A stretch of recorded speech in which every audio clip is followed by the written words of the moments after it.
Hello, আমি Parna. Welcome to my mini blog. চলো আজকে প্রচণ্ড তাড়াহুড়ো আছে, একদম সময় নেই, কিন্তু তার মধ্যেই গেট রেডিটা আমি শ্যুট করেছি, তাই তোমাদের সঙ্গে শেয়ার করছি।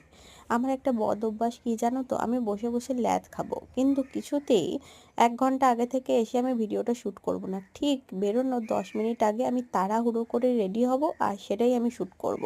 কিছুতেই ধীরে সুস্থে আমার কিছু আর করা হলো না জীবনে। যাই হোক, আজকে জামাটা আমি খুব ঝগড়া মারামারি করে দিদির কাছ থেকে নিয়ে নিয়েছি। দিদি বা বোন থাকার এটাই সুবিধা, কি বলো? দিদি থাকার বেশি সুবিধা, কারণ দিদির যা জামা আমারও তাই। অবশ্য ও একটু রোগা, আমি একটু মোটা, সেজন্য ওর লাগে এল, আমার লাগে এক্সেল। কিন্তু যেহেতু একই শরীরের প্যাটার্ন, তাই একদম ফিট হয়ে যায় আমার। একটু টাইট হয়, কিন্তু ঠিক আছে, চলে যাবে। এই হচ্ছে দিদিদের থাকার সুবিধা। ও কিন্তু আমার জামা নিয়ে পরে, এমন নয় যে পরে না, কিন্তু ওর হয় ঢিলা, সেজন্য ওকে একটু অড লাগে দেখতে।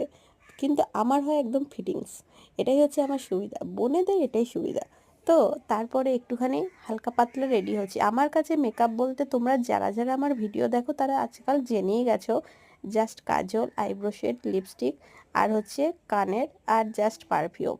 আজকে আমি এই যে চুলটা আঁচড়ানোর সময় দেখতে পেলাম আমার মাথায় সিঁদুর কিভাবে কিভাবে এসেছে আমি নিজেই এখনো বুঝতে পারছি না। সেই জন্য আমার মুখটা ওরকম হয়ে গেছিলো। তো তোমরা আবার কেউ ভেবো না আমি লুকিয়ে লুকিয়ে সিঁদুর পরি, না না, আমি ওসব করি না। তো তারপরে এই ঘড়িটাও জানো তো দিদির, ও জানে না, পরে হয়তো ভিডিওটা দেখে আমাকে বলবে। আর বুটু আসছে বারবার মিমি কি করছে সেটা দেখার জন্য, তাই ওকেও একটুখানি আমি পারফিউম মাখিয়ে দিলাম।